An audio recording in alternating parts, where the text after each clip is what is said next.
Hello, hello, everybody. Good evening, good morning. It depends on where you guys are watching us from. This is called Jeanine and with Umoja Global Network. Welcome, everybody. Bonsoir, tout le monde. This is called Jeanine. Je suis avec mes deux panélistes, Pasteur Kelly, Elders, et puis avec Coach Tina. En tout cas, bonsoir, bonsoir, bonjour tout le monde. C'est Coach Jeanine avec Umoja Global Network. I'm very excited to be here tonight. I can't wait. You're gonna know why I can't wait. So excited to have this amazing, amazing servant leader that I've known for a while, that I've been working with. They are like my sisters. Not they are like they are my sisters, but also servant leaders that I really, really admire. What God's been doing through them. So I'm so excited to have them, my co-host Coach Tina, and our special guest tonight, Pastor Kelly. Welcome, ladies. How are you tonight? All right, thank you. Good. I'm so happy to be here with you guys.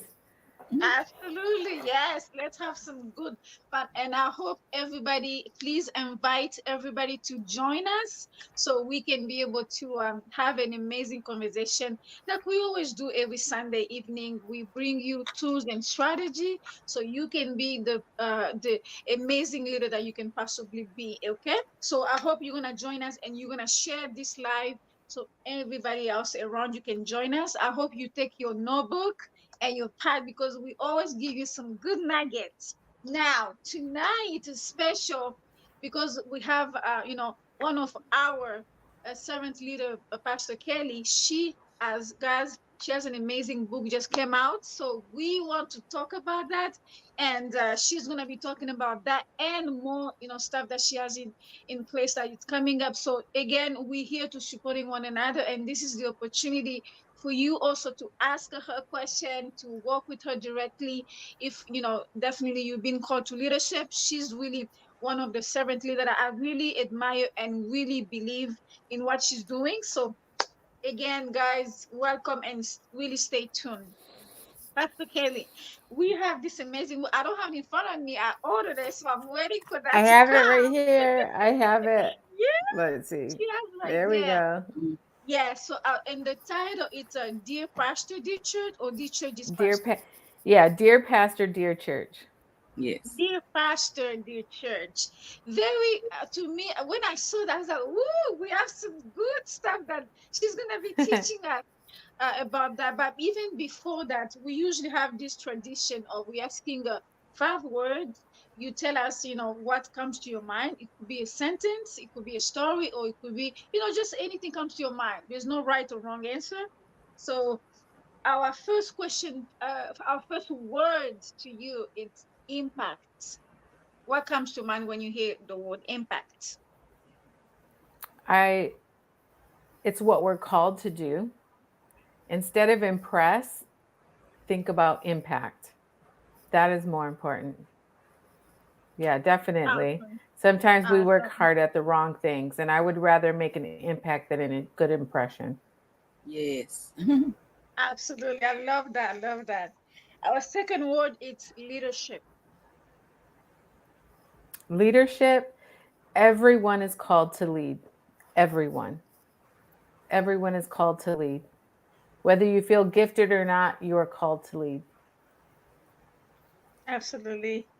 And our third word is completion. Completion.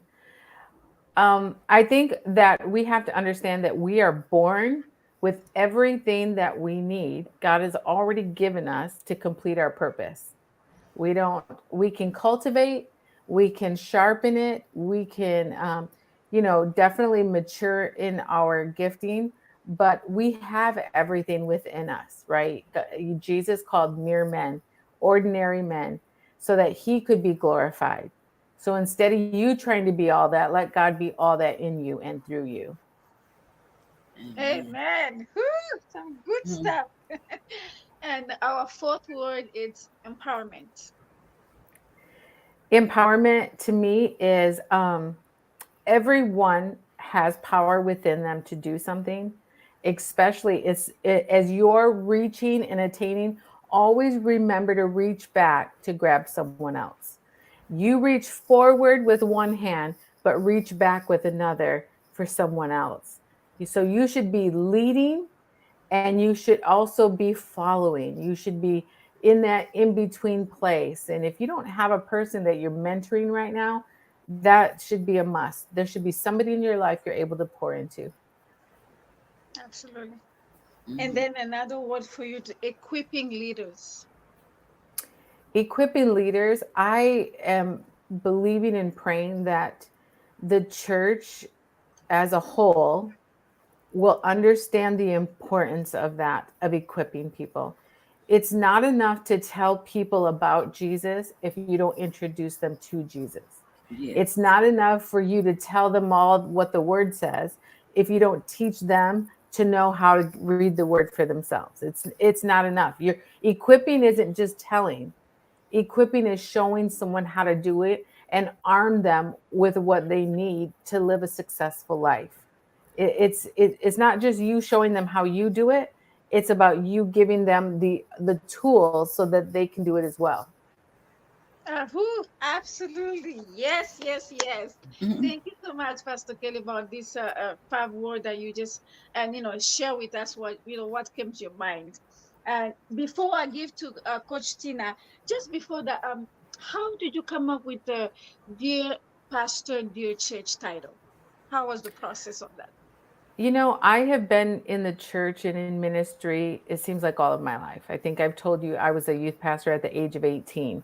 I was before that as a teenager, I was leading Sunday school. Like I've always been in the ministry somewhere doing something, right? Um, and as I've aged and as I look through the many different places I've lived and also went to church, I realized there was a change in church culture happening that we needed to talk about. We needed to have some conversations about church culture because it wasn't God created, it was man created.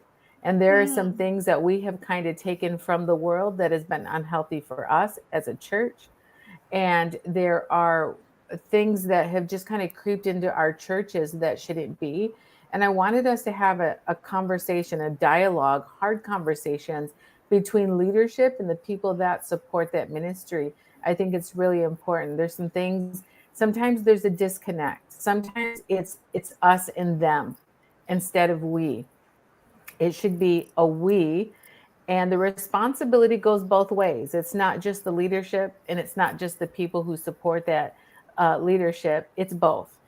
Both are accountable. Both have a part in playing in unhealthy culture. And we need to get back to having a healthy culture in the church. So I was really impressed to kind of write about some of my experiences, some of the things that we could do better in, some of the things that we can just have hard conversations about.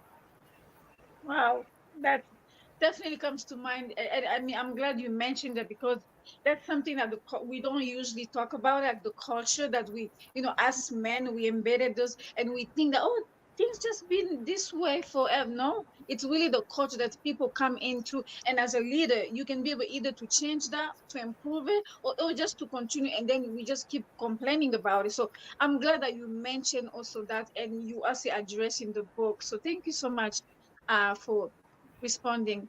Coach Tina, you have some question for Pastor Kelly? I was just gonna ask you, how do you think we can nurture the church and the pastor and the church be nurtured to move forward from what you're talking about in your book? I think the first thing we have to get back to that maybe we've lost is relationships. I think that so much disconnect is happening in the church where no one's relational. Discipleship is not a class, it's not read a book, it's relational. Jesus spent Ooh, time with the disciples, he poured into the disciples, he did Yes. life with those disciples. He made sure they were equipped and ready when he left the earth. He made sure they were ready. And I think that sometimes, I've heard so many times people say, I just want a mentor. I just want somebody, I can ask questions or learn from, because people don't feel they have that. And a lot of times in leadership, they don't give it to you on a personal basis. Everything's from a platform. Yes. And a lot of times leaders they don't know their people. They don't know their families. Mm-hmm. They don't know where they work, their dreams, their successes. And I think we have to get back to being relational. Now, I get it if you're in a really large church. That may seem hard to do, but if you have that many leaders who understand the culture is relational, then they will have relationships with groups of people, and it'll just continue, and you just make that part of your culture where you're meeting people, you're being intentional, you're going out asking people their names, about their families, you're listening to their stories, you are praying with them. I think that's so important. So I would say one of the ways that we can nurture the church again is to become relational. Is I think it's vital. It's the whole reason why we come together, is to break bread, is to fellowship, it's to pray with one another, it's to encourage one another. And church wasn't set up and designed for us to just come in, hear a sermon, and everybody go home. You know, there it's relational. So I believe that that's part of it. That's the first step. Okay, so how do you the church can foster, like, you know how members come to church to get help, seek help? How do you the pastor and the church should handle that, people coming in to seek help? If church isn't the city, the light, the city on the hill, the light in this, you know, that people run to, then who is it? We kind of think it should be the government, but Jesus Mm-hmm. set up the church to be that light, to be that city on the hill where people look to. And we Yes. can't be offended that people come to the church wanting help. Now, Yeah. I get it that churches aren't always designed to just give stuff away. And you always Yes. have the people that come to take. They don't come to Mhm. give, they come to take. Yeah. And you will sometimes have you not sometimes, you'll always have people that way, right? Who they Mm-hmm. just want a handout. Just give me Yes. something free. But it's changing the mentality and saying, look, we could help you this way, but if we don't teach you alongside of it, you're going to keep coming back. So let us pour into your life. Let us Mm-hmm. do something with you. We'll give you it this one time, but let us walk alongside of you. And then we can help you even more. You're not going to get rid of people coming to the church wanting something. It's the whole purpose of the church, right? Is Mm-hmm. to be the answer. But we also have to build them up. We also have to teach them, like, look, Mhm. if you're Yeah. having a financial issue, then you Yes. need to get plugged into one of our financial classes. If you Yes. are having, let me get you connected. You need to go to a Bible study. You know, you need to get connected with this group of people. We need to be connectors as well, and Mm-hmm. not just hand out, right? Because what Yes. happens is, if you're always just handing something out, you become their answer and they're not pointing to Jesus.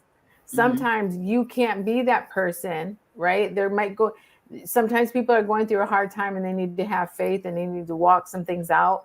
They need to Yeah. become better money managers, Mm-hmm. and they don't need a miracle. They need to learn how to manage their money. Yeah. Right. And so I think sometimes when you have that happen, you have to challenge them and say, we want to help you, but it's not just about giving you the fish, it's teaching you how to fish. And Mhm. let us do that for you, taking people further along, not just giving them something so that they can leave. Mm-hmm. Okay. Can you explain about the church and the community, a personal story about the church and the community that you're a part of? The one I'm a part of right now, Mm-hmm. um, I go to a church that's very large. And the first few years, I met a handful of people. Mm-hmm. And I think I was having a hard time knowing how to connect. And one of the things that I had to do was I had to be intentional. Mm-hmm. Instead of thinking about what can I get from this place, thinking they're going to come to me, I had to be intentional to say, Lord, who can I pray for today? Who can I connect with today? How can I help someone? I think that's so important, that having that mindset when we're walking into a church, instead of waiting for everybody to come to us, be Mm-hmm. intentional to go to others. that you are on a mission, that you are on mission, you are on assignment to reach and touch somebody's life and encourage them, pray for them. And when you live life that way, you stop being dependent on other people making you feel valuable. And you Yeah. don't develop that codependent relationship with the church thinking it's sorry.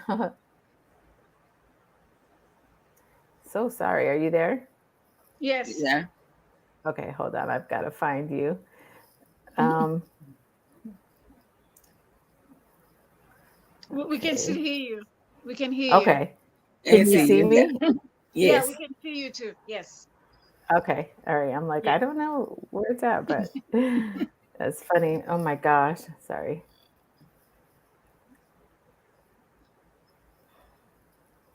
Okay. I'm trying to get back to you guys and Yeah, I'm trying to. we can see you and hear from you. Yes. Okay. All right. Um, so yeah, I think that that's so important to be able to do is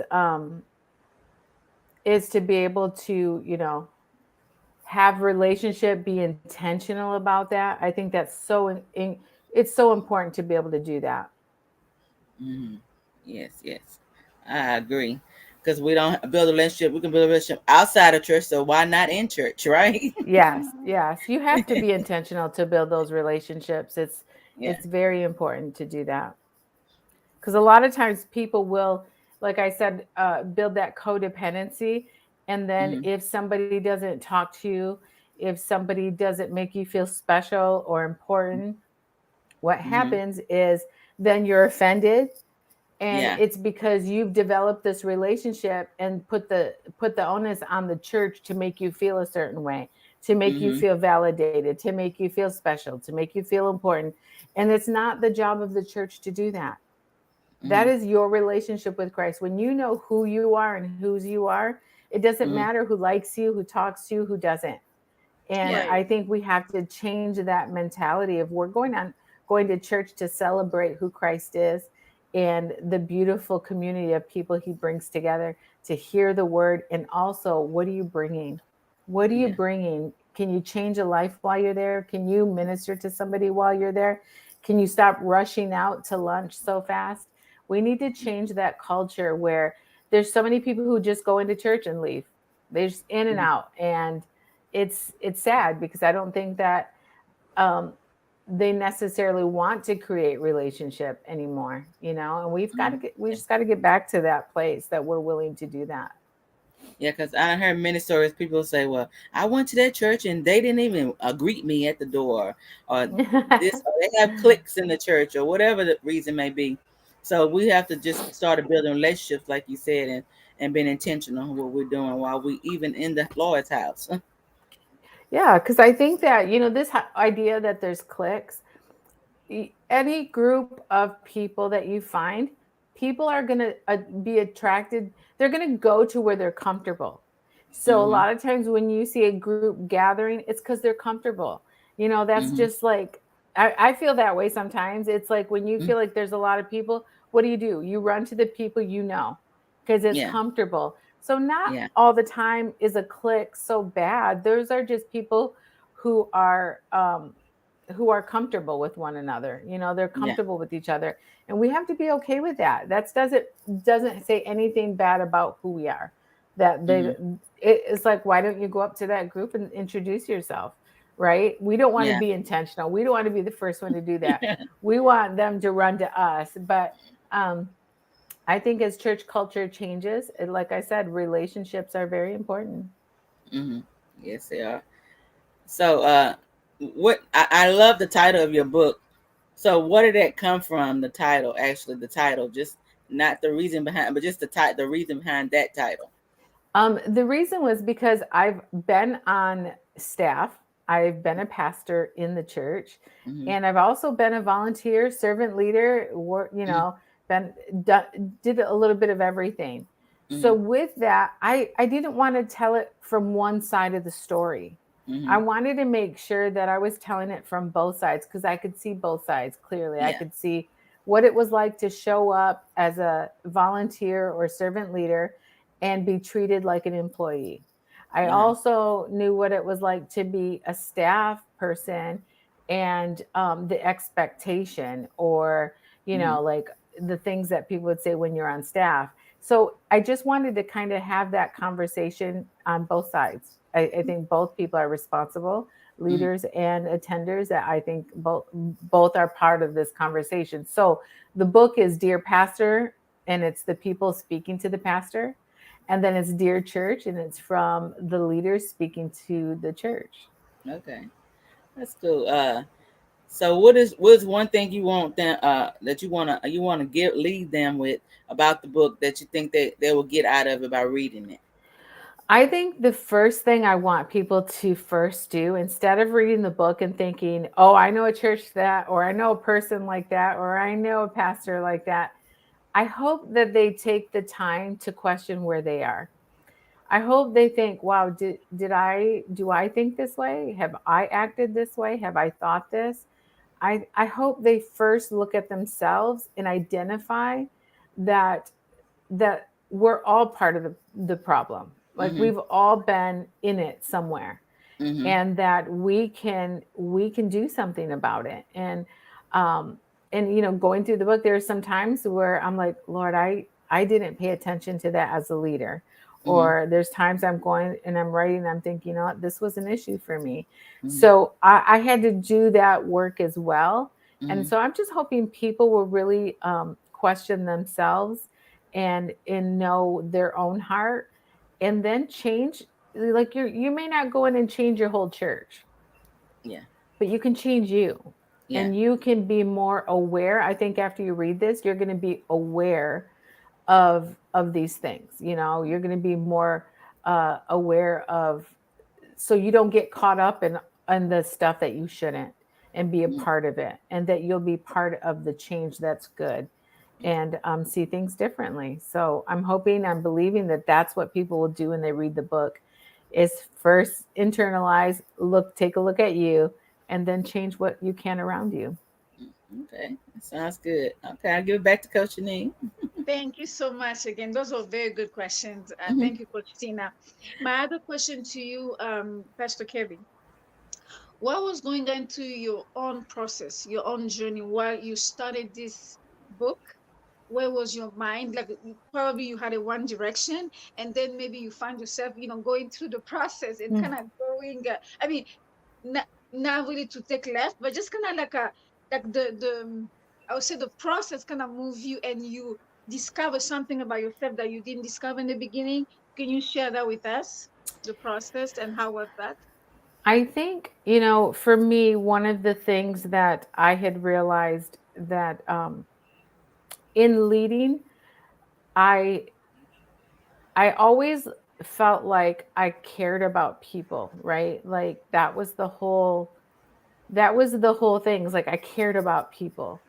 And then I was part of ministries that didn't say that all the time, or didn't that wasn't the priority all the time. Mm-hmm. And I had even been told one time that someone said to me, "You're too much heart. Like it's all heart with you, and you can't do that, right?" Yeah. And so then I started to feel like I was the odd one out. Like, why, yes, I know I can't give everything away for free, Yeah. but, I always wanted to help people get to the conference, or get to this, or they need a ride, or like I always wanted to do something. And, and I learned two things through that process, that that we need to get back to being the heart of Jesus, right? Mm-hmm. Because we've created church as a business now, and we've pulled away our heart and our purpose in the way Jesus probably wanted the church to look like. Mm-hmm. And we made it a business, we've made it a networking, we've made it all the things that were I don't believe it was meant to be. Mm-hmm. And for a long time I thought the problem was me. Like I'm just too much into it was almost like people kept saying that when you become a leader, you have to separate yourself. You have to be over here. And I didn't know how to do that. I was like, I don't want to be always with all the leaders. I do want to be with the people.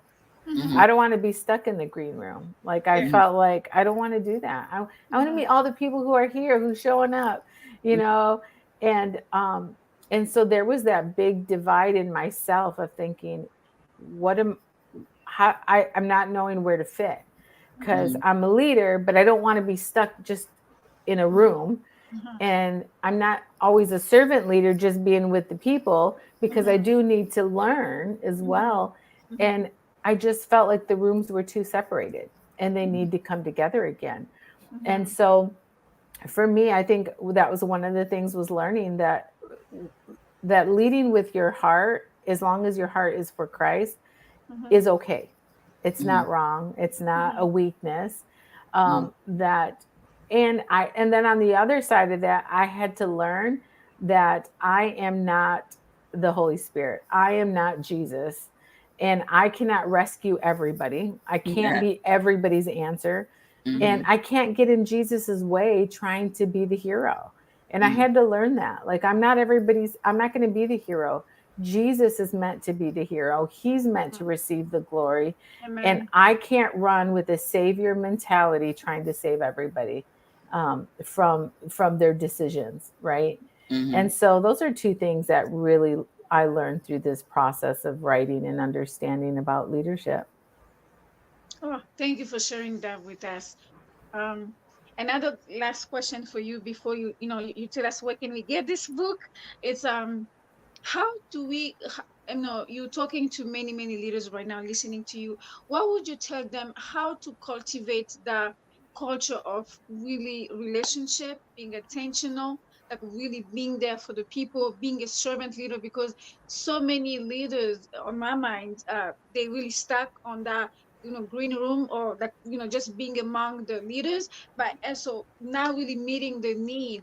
How do you help them to cultivate, and while they're listening to you tonight, or they'll be listening to a replay, how do they cultivate being intentional, being relational, back to the basic, which Jesus was doing that?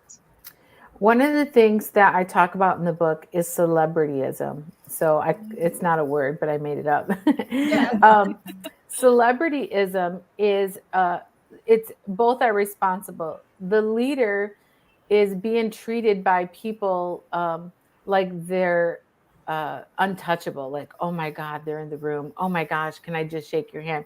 Oh my gosh, can you do this for me?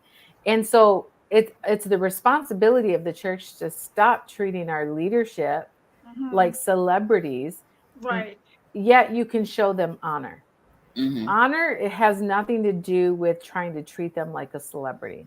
Like Mm. it's wrong. It's that is a worldly culture that has snuck into the church. Mhm. And so we treat them like, "Oh my God, you're so amazing and you're so this." It's like it's I'm not saying you can't encourage them and honor them, Hmm. but there's that fine line where you start treating people like a celebrity. And then the church gets upset when they start acting like celebrities, Mhm. Yeah. right? When they're ushered by 10 people so that nobody talks to them, Mhm. right? Because the shepherd should smell like sheep. Hmm. Mhm. He shouldn't be so separated that he never comes to the pasture, Yes. And so if I were to say what they could start changing is, what is your culture, leaders especially, what is important to you as a culture, kind of like your four core values. What's important? What does Hmm. that look like? And what is the culture of your ministry or your business? What's the culture? What's the number one thing you want people to know? If it's integrity, then have integrity and teach everyone to have integrity, and have only leaders and people working or supporting your business full of integrity. That's what you want. If your core value is love, then make sure you are loving people and you're loving your leaders or workers, employees, and that they're in turn, they know that love is the number one thing and they're doing the same thing, because you can't expect where you don't inspect. You have to make Mhm. sure that everybody is on the same page and That's right. everybody is living out the same culture and walking with those core values. But if Yes. you don't know what those are, if you have no core values, if you have no set culture of what you want it to look like, then no one else will know either. Everybody will come in and they will create your culture Oh, Mm-hmm. because yes. you've not set your culture. Yeah. So you have to know what that culture is. You have to tell it to your people over and over and over again. Here in our business, this is what we do. Mm-hmm. In our business, we care about people. We're Mm-hmm. intentional. Yeah. So it's just creating culture. It doesn't mean that right now maybe your business or your church or your ministry, maybe they're struggling in culture and it's been that way for years. Doesn't mean it can't change. You could say, hey, from this day forward, this is our culture. This Right. is what I want to see. If you can line up with that, great. If you can't, find a church who lines up with your culture or find a business that lines up with your culture. But this is our culture here. And this is what we're going to do. Many businesses, right, have become successful because of their culture, right? Yes. Like, you know, the difference when you go to Burger King then or McDonald's than when you go to Chick-fil-A. Mm-hmm. Right? Like Chick-fil-A is like, oh, bless you, have a great day, all this kind of stuff. They're so all nice to you. You get to McDonald's, they throw it in your car, you know. Yeah. Whataburger, you know, it's like, ah, here you go. Yeah. Um, it's a different culture, but they teach culture. That's the Yeah. thing. They teach culture. And you have to do that. You have to teach culture. Not everybody knows it. And it's not automatic. It's not natural. It's taught. Mm-hmm. So I think one more last question. While you're talking, I just remember what is the mandate that you had, for this book, like your assignment? You want to make sure that every single leader who listened to you today, like what is the mandate that you want to pass on to us tonight, or to everybody who will be listening to this replay, and even for the church? So what is really the mandate that you got from God to be able to share with us? I feel like this is like the spark to a bigger conversation. It's Mm, like the beginning. It's yeah. almost like I didn't dig, like the book is not a hard read. It's an easy read, but Mm-hmm. it's really meant for people to have their own conversations. It's because everybody's different. Everybody's ministries and businesses are so different. It's not a formula. It's Mm-hmm. not some formula step by step thing. Yeah. It's like, let's have the conversation about how we value one another. Let's Mm-hmm. have a conversation about how we value each other's times, right? Because sometimes people will take advantage of somebody who doesn't have kids or not married. The church will expect them to be there 24/7. Mm-hmm. You know, and if you don't value each other's time, Mm-hmm. then you know it's not going to happen. And I think that these are things that start conversations, that get people to notice, to recognize, to become aware, so that they can have good, healthy conversations. And so I think my mandate is just to start the conversation, just make people more aware of our culture and stop just conforming to unhealthy cultures, Mm-hmm. unhealthy Mm-hmm. Mm-hmm. places. Like, recognize if it's healthy or if it's not, and what you can do to help bring a change, you know, in a great way, not a confrontational way, but you Yeah. know, sometimes it starts with yourself. Sometimes it Mm-hmm. starts you changing, and then the people you influence, helping them as well, and creating a healthy culture so that people can come into the church. And then it's you're never going to come into church and not be hurt, right? I Mm-hmm. mean, it's full of imperfect people, broken people. You're going to get scratched a little bit here and there with broken pieces.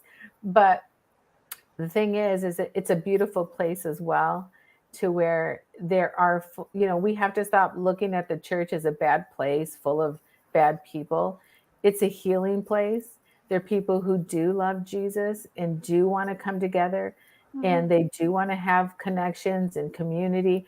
And I think all we have to do as a family of believers is to be family again, is Yeah. to really be family again. Because you know, it used to be don't talk, you know, I mean, I don't know about you, but I have little brothers and sisters. So it's like, you talk about my sister or you talk about my brother, right? And we need to get back to that in the church, that Yeah. when we hear people talk about leaders, whether it's they're on TV or on social media, we should be right there. Even if what they're saying is true, we should be the ones, like, they're on your team. Like, they're on your team. Mm-hmm. Nobody at a football game, when somebody's injured, are they saying that's what he gets? and it's their team member. Nobody's Yeah. saying that, right? Yeah. No. They're all hoping No. for the best. Like he's got to be okay. And Right. I think that we have to get back to that kind of culture in the church where we're not just jumping on the bandwagon when Mm-hmm. somebody is hurting or somebody missed the mark or somebody Right. fell in some way. We should be praying, Lord, lift them up, bring people around them, strengthen them, whatever they're going through, praying for their Right. families, their churches. And we just Mm-hmm. got to get back to that place where we treat each other like Yeah. family. Mm-hmm. Hmm. Woo, thank you so Yeah. much. This is good nuggets. Absolutely. Please, can you tell us now where can we purchase the book?